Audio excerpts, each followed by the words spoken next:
back to our very own channel. I hope you all are doing absolutely fine. तो result को आके भी कुछ 20 डेज हो गए. आई एम प्रिटी श्योर अगर कुछ सेटबैक लगा होगा तो अभी तक थोड़ा बहुत you might have overcome that, क्योंकि अभी बचे हैं 90 डेज अपने एग्जाम्स के लिए. 3 months बचे हैं. We have to make these 90 days count. मुझे पता है आप लोग के दिमाग में बहुत सारे सवाल है कि हमारा रूटीन क्या होना चाहिए, सिंगल ग्रुप करना चाहिए, बोथ द ग्रुप्स करना चाहिए, दिन भर में कितने नंबर ऑफ आवर्स पढ़ने चाहिए, कौन सा सब्जेक्ट का कॉम्बिनेशन उठाना चाहिए, दिन भर में कितने सब्जेक्ट्स उठाने चाहिए, हमको एक्चुअली अप्रोच क्या होना चाहिए सब्जेक्ट्स के लिए, स्टडी प्लान क्या होना चाहिए, डे वाइज हमारा स्टडी प्लान क्या होना चाहिए, ताकि हम एक्चुअली 2 से 3 readings with RTPs with paper solving कर पाए एंड बॉटम लाइन की ये अटेम्प्ट क्लियर कर पाए. तो ये सब क्वेश्चंस जो आपके दिमाग में है, एक एक्सटेंसिव पूरा मास्टर प्लान, पूरा day wise routine, early study plan के साथ मैं इस वीडियो में बताने वाली हूँ. तो पूरा मुझे ध्यान से सुनना, एंड तक सुनना. भले ही गाइस 1.5 स्पीड में देखो, लेकिन अच्छे से एंड तक मुझे पूरे पॉइंट्स आपको नोट डाउन करके लेने हैं.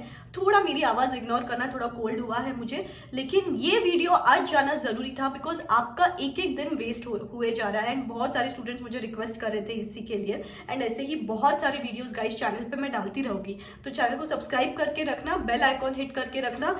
एक मंत्रा के साथ ये अटेम्प्ट के लिए अपना एक मंत्रा है, अभी नहीं तो कभी नहीं. दिस इज अ डू और डाई अटेम्प्ट फॉर अस. तो comment in the comment section below अभी से ही हैशटैग अभी नहीं तो कभी नहीं, ये अपना हैशटैग रहने वाला है फॉर दिस May 23 एग्जामिनेशन. ठीक है, तो सबसे पहली बात, पूरा स्टडी प्लान, पूरा एक्सटेंसिव डे वाइज सब बातें बताने वाली हूँ, एक एक करके ध्यान से सुनना.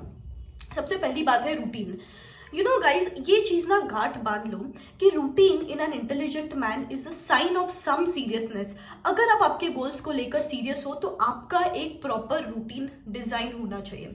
यू नो, किसी भी सक्सेसफुल पर्सन को उठा के देखो, एक चीज which you will find in commonality in amongst all the successful people is routine. तो क्या करना है, इसके लिए एक टेक्निक मैं आपको बताती हूँ, that is time blocking technique. अभी what do I mean by this, मैं पर्सनली ये चीज अप्लाई करती हूँ कि हर चीज का ना एक टाइम डिसाइड होना चाहिए कि मुझे इसी टाइम पे पढ़ाई करनी है, इसी टाइम पे मुझे सोना है, इस टाइम पे मुझे ब्रेक लेना है, इस टाइम पे मुझे खाना खाना है. अगर ये करोगे ना तो 12 घंटे पढ़ाई करके भी आपका दिमाग सैचुरेट नहीं होगा, बिकॉज एक प्रॉपर डायरेक्शन, एक बक्सों में बांट दिया है अपने दिन को कि इस टाइम पे ये करना है, इस टाइम पे ये करना है, इस टाइम पे ये करना है. आपकी इफिशियंसी बढ़ जाएगी, trust me. Time blocking technique अपना के देखो. अभी इसको भी और अगर मैं फिल्टर डाउन करूं तो सिंपल आपके दिन को ना 2:1 रेशियो में डिवाइड कर लो. 2:1. जैसे कि सुबह 6 to 8 पढ़ाई की, 8 to 8:45 का ब्रेक ले लिया, 8 to 9 का ब्रेक ले लिया.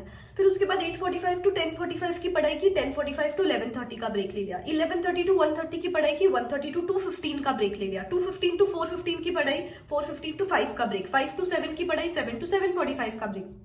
7:45 to 9:45 की पढ़ाई, एंड देन रात को कुछ 1-2 घंटा पढ़ाई कर लेंगे. तो ऐसे करके 12 आवर्स का शेड्यूल भी हो जाएगा, हर 2 घंटे के बाद ब्रेक भी मिल जाएगा, एंड आपको एक पता रहेगा कि किस टाइम पे मुझे क्या करना है. This is going to increase your efficiency for sure.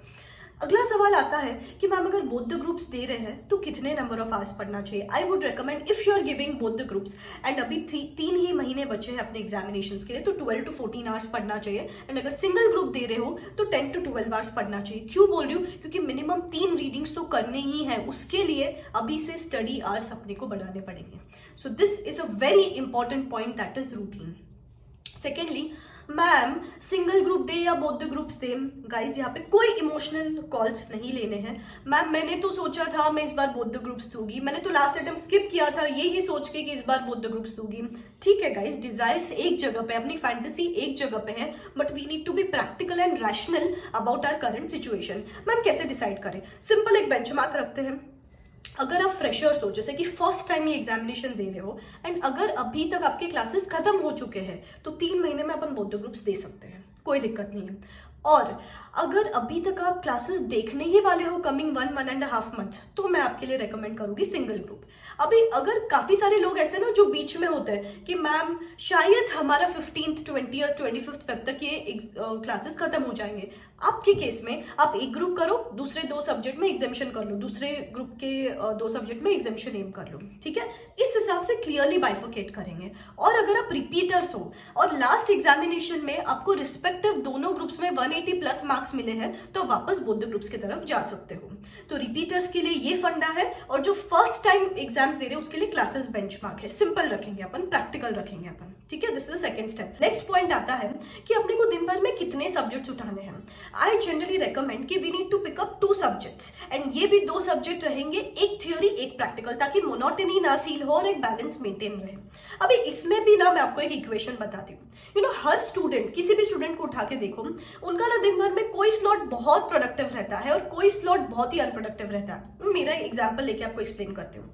मेरा ना थियोरी स्ट्रॉन्ग था, प्रैक्टिकल वीक था, एंड दोपहर का जो टाइम है 2 to 5 एंड जो रात का टाइम है 8 to 10, ये वाले टाइमिंग्स ना मेरे बहुत अनप्रोडक्टिव होते थे। तो मैंने ना एक इक्वेशन अपना लिया था, unproductive time zones is equal to strength subject. तो मैंने जैसे कि बोला कि दोपहर का टाइम अनप्रोडक्टिव है एंड मेरा थियोरी स्ट्रॉन्ग है, तो मैं अनप्रोडक्टिव के टाइम पे थियोरी सब्जेक्ट करती थी, that is my strong subject. And जो प्रोडक्टिव टाइम जोन्स है, जैसे कि सुबह का टाइम है, इवनिंग का टाइम है, वहां पे मैं वो एरियाज करती थी जहां पे मैं वीक हूँ, जैसे कि SCMP है, SFM है, ताकि इफिशिएंसी मेंटेन रहे और प्रॉपरली मैं वीक एरियाज को टारगेट कर सकूं। क्योंकि अगर मैं अनप्रोडक्टिव टाइम जोन्स पे मेरा स्ट्रेंथ एरिया कर रही हूँ तो इतना फर्क वैसे भी नहीं पड़ेगा। इनफैक्ट मैं इंटरेस्ट लेके पढ़ाई करूंगी even if it's an unproductive zone. और अगर मैं ऐसा सब्जेक्ट उठा के बैठ रही हूँ जिसका मुझे इंटरेस्ट आता है तो ऑटोमेटिकली टाइम वेस्टेज का सवाल ही नहीं आता। नेक्स्ट पॉइंट आता है स्टडी प्लान। मुझे पता है ये ही चीज आप लोग को चाहिए कि मैम ये 90 डेज में आखिर हमारा प्लानिंग क्या हो,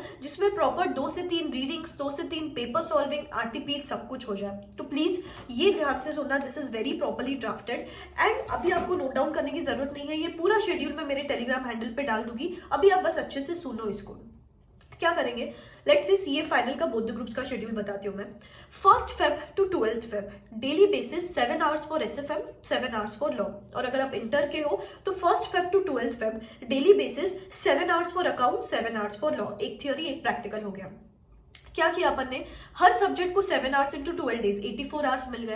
अभी 84 आवर्स का स्प्लिट क्या होना चाहिए, 80 आवर्स सब्जेक्ट को दे दो, followed by 3 to 4 hours for paper solving, because ये 80 आवर्स को जस्टिफाई करेगा वो 3 to 4 आवर्स। बिकॉज काफी बार क्या लगता है अपने को कि टाइम टेबल अचीव कर लो, टारगेट अचीव कर लो और आगे बढ़ जाओ, लेकिन वो जो 3 से 4 घंटे का पेपर है, या फिर अगर आप हर चैप्टर के बाद, हर सिलेक्टेड पोर्शन के बाद भी अगर पेपर देते हो तो आपको एक रियलिटी चेक मिलता रहता है कि मैं आखिर बराबर पढ़ रही हूँ कि नहीं पढ़ रही हूँ। नहीं तो अपन सिर्फ आगे बढ़ते जाते हैं एंड देन डायरेक्टली वो एग्जाम के टाइम रियलाइज होता है, अरे शिट यार मुझे तो कुछ याद नहीं आ रहा है, मैं तो ब्लैंक फील कर रही हूँ। अच्छा इस टाइप के क्वेश्चंस आते हैं क्या एग्जामिनेशन में? तो giving these papers time to time is very necessary guys. इसीलिए मैंने टेस्ट सीरीज लॉन्च की है, जहां पे आपको आपका पर्सनलाइज्ड एडमिन पैनल मिलेगा।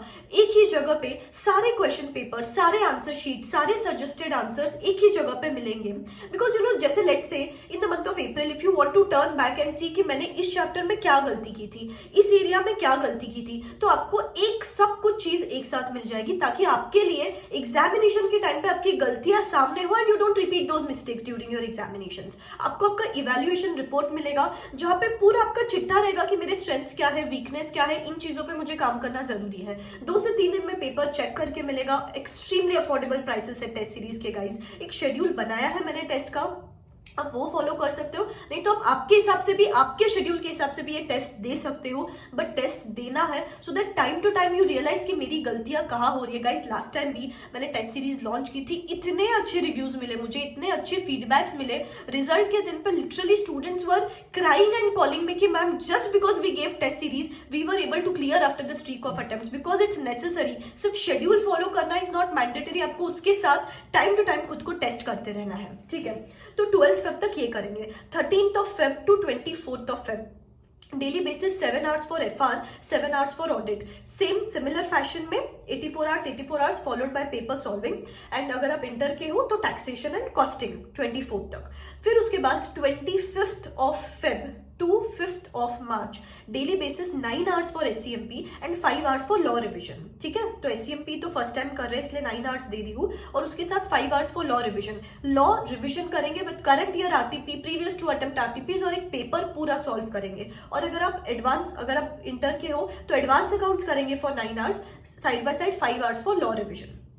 ठीक है, 5th ऑफ मार्च तक। फिर उसके बाद 6th of March two 14th of March daily basis 9 hours for IDT और 5 आवर्स एट द साइड अपन यहाँ पे एसएफएम रिवाइज करेंगे similarly with current year RTP with previous 2 attempt RTPs and 1 paper solving. और अगर आप इंटर के हो तो 9 आवर्स फॉर एफएमई को followed by along with 5 hours every single day for accounts revision, ऐसे करेंगे। एंड सिमिलर फैशन में 15th of March two 23rd of March यहाँ पे डेली बेसिस 9 आवर्स डीटी को देंगे फाइनल के लेवल का, side by side 5 hours daily basis for audit revision with RTP and paper solving. And अगर आप inter के हो तो यहाँ पे 9 आवर्स एवरी सिंगल डे अपन ईआईएसएसएम को देंगे और साइड बाय साइड यहाँ पे अपन टैक्स रिवाइज कर लेंगे। And from 24th of March two 31st of March elective and FR, और यहाँ पे अपन बच गया क्या, ऑडिट और कॉस्टिंग का रिवीजन। तो बेसिकली 31st मार्च तक आपका ग्रुप 1 का 2 रीडिंग्स हो गए और ग्रुप 2 का 1 रीडिंग हो गया विथ पेपर सॉल्विंग। फिर उसके बाद 1st of April to 12th of April group 2 के हर सब्जेक्ट को 3 डेज देने हैं। यहाँ पे उसका RTPs current year and previous 2 attempt RTPs and उसका एक पेपर सॉल्विंग करेंगे। And then from 13th of April to 27th of April यहाँ पे जो एग्जाम के 15 दिन होते हैं वो यहाँ पे इंप्लीमेंट करेंगे कि एग्जाम के 1.5 डेज पहले कैसे पढ़ने वाले हैं, दोपहर को 2 से 5 पेपर सॉल्विंग करेंगे। तो ऐसे करके अपना 3 रीडिंग्स, 3 पेपर सॉल्विंग, 3 आरटीपीज सब कुछ कवर अप हो जाएगा अगर आप बोथ द ग्रुप्स दे रहे हो। और अगर आप सिंगल ग्रुप दे रहे हो तो मैं अज्यूम करती हूँ कि कमिंग 15-20 डेज और आपकी क्लासेस चल रही है। आपको क्या करना है, 21st Feb to approximately 10th of March daily basis 1 theory 1 practical, जैसे कि लॉ और अकाउंट्स उठा लिया, और फिर फाइनल के हो तो लॉ और एफआर उठा लिया। ये जो ग्रुप 1 का शेड्यूल है वो भी मेरे टेलीग्राम हैंडल पे डाल दूंगी, डू नॉट वरी, पूरा एक्सटेंसिव कवरेज हो जाएगा। 31st मार्च तक आपको 1 रीडिंग करनी है। फिर उसके बाद अप्रैल में 5 डेज पर सब्जेक्ट जहां पे रिविजन करेंगे और पेपर सॉल्विंग करेंगे, और देन लास्ट का 1 week 21st April to 28th April final का रीडिंग करेंगे। आपकी भी 3 रीडिंग्स हो जाएगी with paper solving. Single group दे रहे हो तो आपको तो टेस्ट बार बार जितनी बार दे सको आपको देना ही देना है। सो this is your schedule. Telegram पे पूरा एक्सटेंसिव शेड्यूल आने वाला है आपके लिए। नेक्स्ट पॉइंट आता है अप्रोच। प्रैक्टिकल सब्जेक्ट पढ़ने का क्या अप्रोच होता है, 2 चीजें ध्यान में रखो। कॉन्सेप्चुअल क्लैरिटी, आजकल प्योरली कॉन्सेप्चुअल पेपर्स आ रहे हैं, और रिटन प्रैक्टिस, जितना प्रैक्टिस करोगे उतना अच्छा है। एंड स्पीड पे भी ध्यान दो बिकॉज आजकल बहुत लेंथी पेपर्स आ रहे हैं। And when it comes to theory papers, take care of 2 things, retention and presentation. As far as retention is concern cumulative revision करना है, and as far as presentation is concern keywords और technical words ध्यान में रखने हैं। Guys ICAI ना webinars लेता है हमेशा इन चीजों पे कि हाँ गलतियां कहाँ करते हैं बच्चे, कि क्या काउंसलिंग होना चाहिए रिस्पेक्टिव हर सब्जेक्ट में, ये गलती जो है वो रिपीट नहीं करनी है। अगर इस बार भी आईसीएआई ब्रिटिश और ऐसे वेबिनार्स लाएगा, ये सब चीजें ना इस चैनल पे आती रहती है टाइम टू टाइम, तो सब्सक्राइब करके रखना, बेल आइकॉन हिट करके रखना। एंड ये अप्रोच फॉलो करने वाले हैं अपन सब्जेक्ट्स के लिए, ठीक है। बस एक ही चीज ध्यान में रखो, डेली पढ़ाई करने का मन नहीं करने वाला है, स्टिल अपन अपना 100% देंगे। Even if you are not motivated, you are going to be discipline because अपन ने डिसाइड किया है हैशटैग अभी नहीं तो कभी नहीं। इस बार बस तोड़ फोड़ के आएंगे और इस बार बस करके रहेंगे अपन ये एग्जामिनेशंस क्लियर, ठीक है। Okay, believe in yourself. This is me signing out. Wish you all the best guys, Tata.